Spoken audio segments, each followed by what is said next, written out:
Ikipe ya Rayon Sport yashoboye gutangira imikino ya CECAFA KAGAME Cup 2026 maze yitangira neza aho yatsinze ikipe ya KFC ibitego biri ku busa. Ni ibitego byaje gutsindwa rero n'uwatahizamu wabo mushya bita Junior Kameni ku munota 72 ndetse n'ikindi cyaje gutsindwa na Muhoza Daniel, umwana muto cyane waje werekeza muri ikipe washoboye gufungura konte y'ibitego mu ikipe ya Rayon Sport.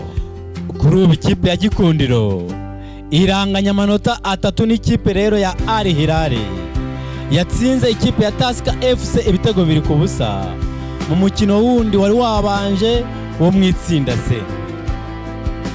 Ku mukino utaha ikipe ya Rayon Sport izakina na Tusker FC ku wa gatatu mu gihe Al Hilal izisobana n'ikipe ya KFC. Abafana b'ikipe ya Rayon Sport bose uko bangana bishimiye uburyo abakinnyi babo bitwaye mu kibuga, uhereye ku muzamu Dande Junior ugakurikiza abamyugariro Mutumona Cyane Kiplawo, ukajyamo hagati nk'umukinnyi bita Ibrahim Chingale, Mudeyi Akbal, Isa Jigwiba. Bishimira cyane umusaruro wa Eritatu, umukinnyi nka Atiso ndetse n'uwatahizamu mushya Kameni. Bose bishimiye uburyo bitwaye kuko bagaragaje ko ari ikipe rero izabikomeye. Ikipe nimara kumenyerana izatanga akazi gakomeye ndetse izashobora kwitwara neza muri shampiyona igiye gutangira uyu mwaka wa 2026-2027. Ikipe ya Rayon Sport ikazaba izakurikizaho uzakina n'ikipe ya Tusker FC.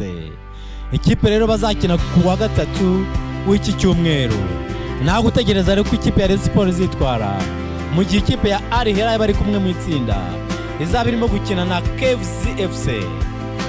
Reka rero dutegereze turebe ko ikipe ya Rayon Sport izasohoka mu itsinda, dore ko bari kumwe n'ikipe ikomeye cyane ya Al Hilal bigoye ko yazayitsinda ikayibana iya mbere muri itsinda. Mbese Rayon Sport ishobora kuzamuka nka best ruza muri iri tsinda? Reka tubitega amaso. Turabashimiye ko muje gukurikira ibiganiro byacu nakagaruka, mukomeze kugira ibihe byiza.